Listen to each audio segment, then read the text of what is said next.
기원합니다. 고린도전서 15장은 잘 아는 대로 부활장입니다. 바울은 부활에 대한 이야기를 그렇게 전개해 갑니다. 내가 들은 복음이라고. 여러분이 사도 바울을 만나면서 바울 서신 가운데 바울은 이 사도권에 대한 이야기로 항상 사실은 좀 곤욕을 치르기도 하고 일종의 핸디캡 아닌 핸디캡을 갖게 됩니다. 우리가 잘 아는 대로 사도 바울은 예수님의 12제자는 아니잖아요. 12제자가 아닙니다.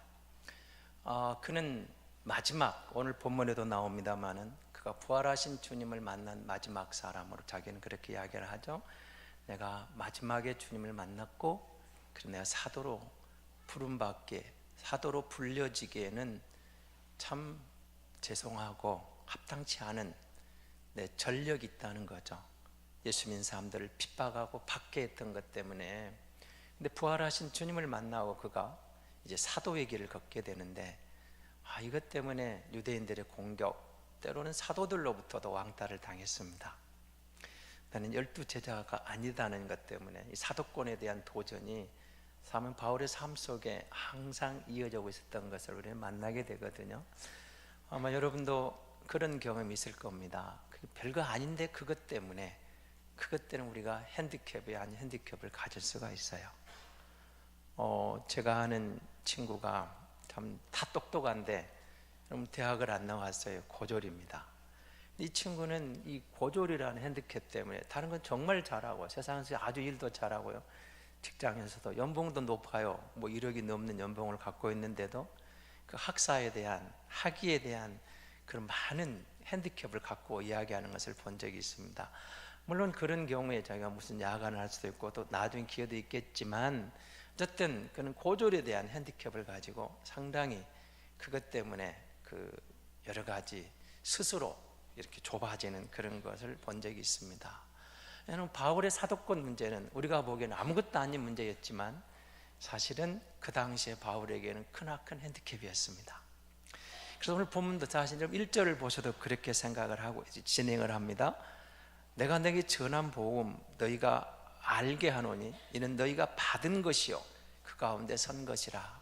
그럼 고린도 교회가 복음을 좀 받았다는 겁니다. 바울도 사실은 부활하신 주님을 만나기는 했지만 전에 들은 복음, 주님이 자신에게 주신 메시지가 있지만 사도들로부터 들은 이야기, 전에 받은 복음, 이 복음을 전한다 그 말입니다.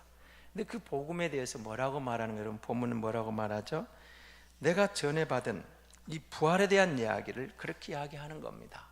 그럼 우리가 들은 복음이 뭐냐? 이 복음은 아주 간단합니다. 오늘 여러분 3절을 보시기 바랍니다. 내가 받은 것이 먼저 너희에게 전하였노니 이는 성경대로 그리스도께서 우리 죄를 위하여 죽으시고 장사 지는 바 되셨다가 성경대로 사흘 만에 다시 살아나셨다. 간단하죠? 성경대로 죽으셨다, 성경대로 살아나셨다. 그 다음에 이어지는 것은 베드로로부터 500의 형제까지 주님이 나타나 증거하신, 그리고 부활하신 주님이 만난 사람들에 대한 이야기가 나옵니다. 이들이 받은 복음이 뭐냐? 그리스도가 죽었다는 겁니다. 예수가 죽었다. 근데 그 예수가 살아났다는 겁니다. 이게 이제 초대교회 성도들의 메시지에 단순하면서도 분명했던 포인트였습니다. 예수가 죽었다. 근데 그 예수가 왜 죽었느냐? 하나님의 어린 양으로 바로 너희의 죄, 당신의 죄, 여러분의 죄를 감당하고 하나님의 어린 양으로 그가 십자가를 지셨다. 근데 그것은 성경대로 죽으셨다, 이걸 강조하죠. 그런데 그가 죽음으로 끝난 게 아니고 그가 살아나셨다, 그가 부활하셨다, 이건 들은 것이 없는 사건이죠. 여러분 부활에 대한 이야기는 우리가 들은 적이 없어요. 여러분이 유치원에서, 초등학교에서, 중학교에서, 고등학교에서, 대학에서, 신학대학이 아닌 곳에서 여러분이 부활에 대한 이야기를 들은 적이 없어요. 어떤 전공을 해도 부활에 대한 이야기를 말하지 않습니다. 현대의학이 부활을 말할까요? 과학이 말할까요? 오히려 웃음치게 냉소를 짓습니다. 그게 뭐냐 하는 식으로, 종교적인 것으로. 그런데 그가 죽으셨다, 그가 살아났다는 이야기를 던져주는 겁니다. 여러분도 이 교회에 오기 전에, 예수님을 믿기 전에 부활에 대해서는 상상도 못했을 겁니다. 부활이 무슨 말이냐. 제가 부활에 대한 이야기를 이제 장례식 가면 꼭 하는 이야기가 그 하루살이 예를 들고 하는데, 오늘은 좀 다른 예를 한번 들어보겠습니다. 여러분, 장구벌레라고 혹시 아시겠습니까? 장구벌레. 장구벌레는 모기 애벌레입니다. 모기 애벌레.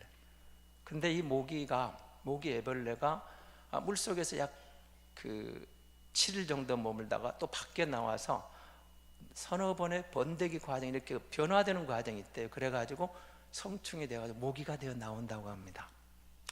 물속에 있던 장구벌레들이 모여서 형님 동생의 이야기를 나누는데, 어느 날 아침에 보니까 형들이 많이 사라져 버렸어요.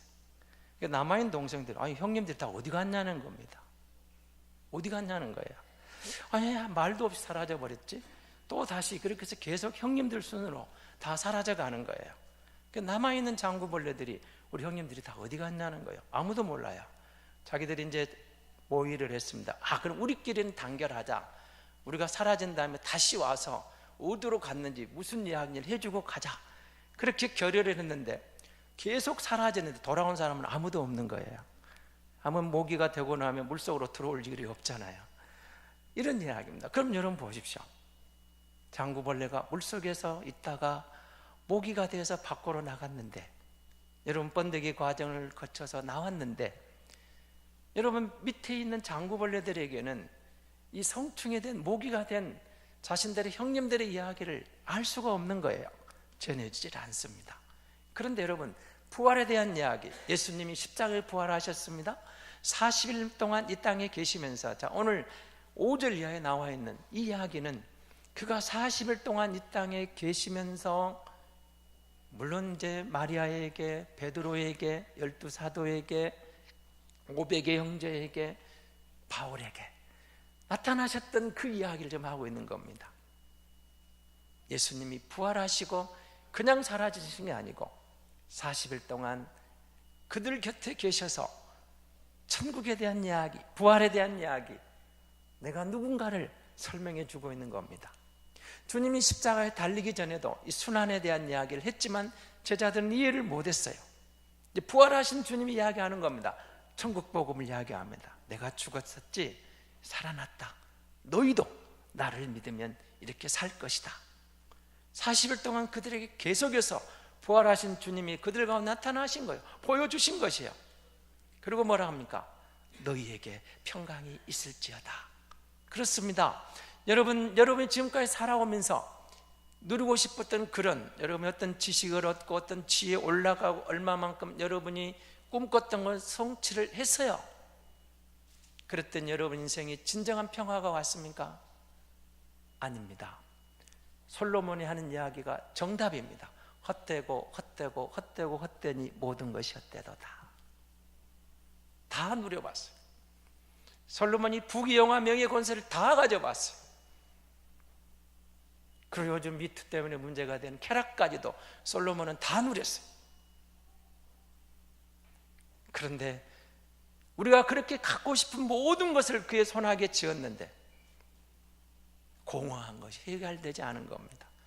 헛되고 헛되고 헛되고 헛되니 헛되도다. 그 솔로몬이 결론을 그렇게 내렸죠.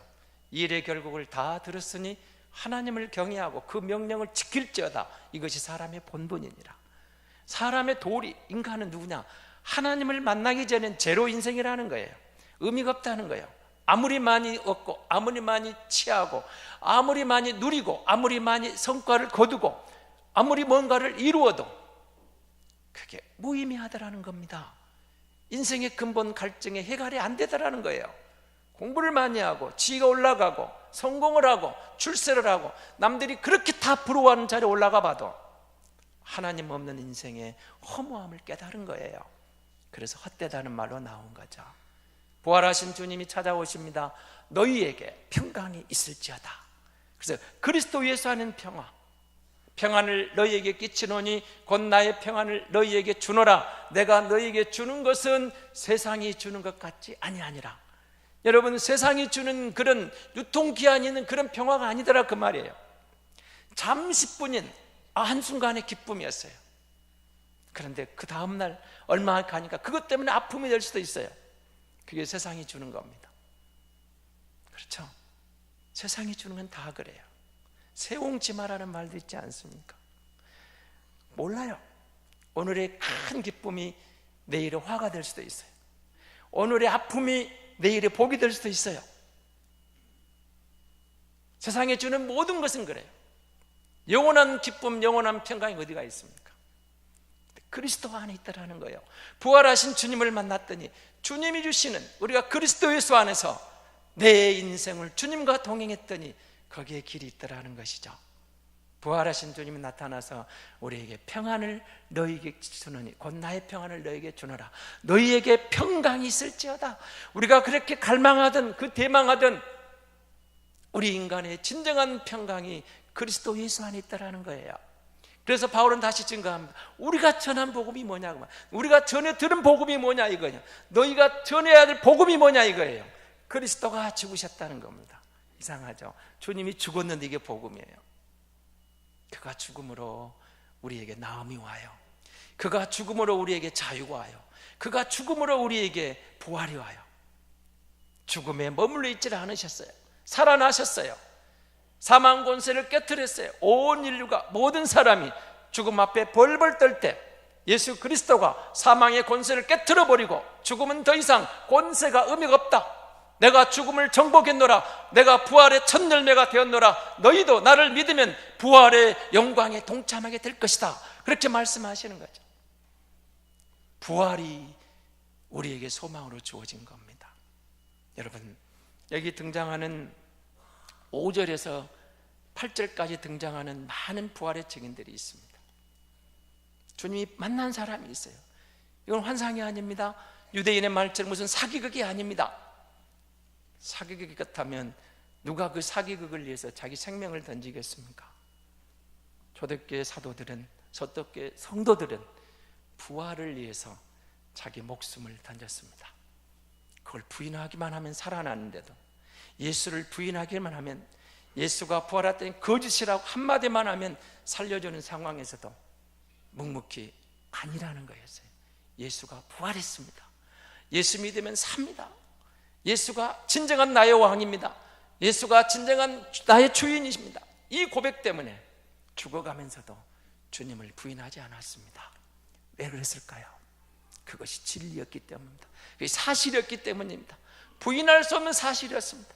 내가 만난 부활의 주님, 내가 경험한 부활의 주님, 나와 함께 하셨던 그 부활의 주님, 그가 승천하시면서 다시 보마 약속하신 그 주님을 보면서 저들은 부활의 소망이 주어진 거죠. 그래서 생명의 위기 앞에서도, 생명의 그 사냐 죽느냐는 결단의 순간에서도 예수가 부활했다는 그 진리를 지키기 위해서 생명을 구걸하지 않았던 것입니다. 그 복음이, 그 진리가 산을 넘고 물을 건너 우리에게 건너지고 전해졌던 겁니다. 그것이 우리가 받은 복음입니다. 예수가 죽었습니다. 바로 나를 위하여, 여러분의 죄와 허물을 인하여, 우리가 해결하지 못했던 우리의 인간의 근본적인 문제, 죄의 문제, 원죄의 문제를 해결하기 위해서 그가 십자가에 죽으셨습니다. 죽음으로 그가 끝난 게 아니었습니다. 부활하셨습니다. 부활의 첫 열매가 되신 겁니다.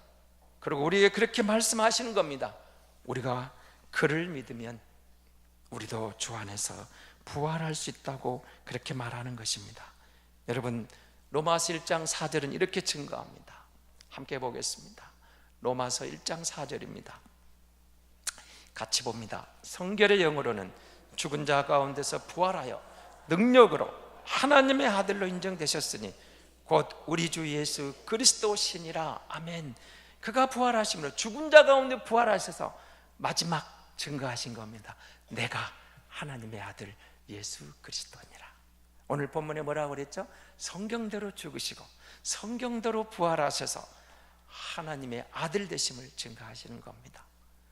사랑하는 성도 여러분, 성경대로 죽었습니다. 성경대로 부활하셨습니다. 성경대로 다시 오실 겁니다.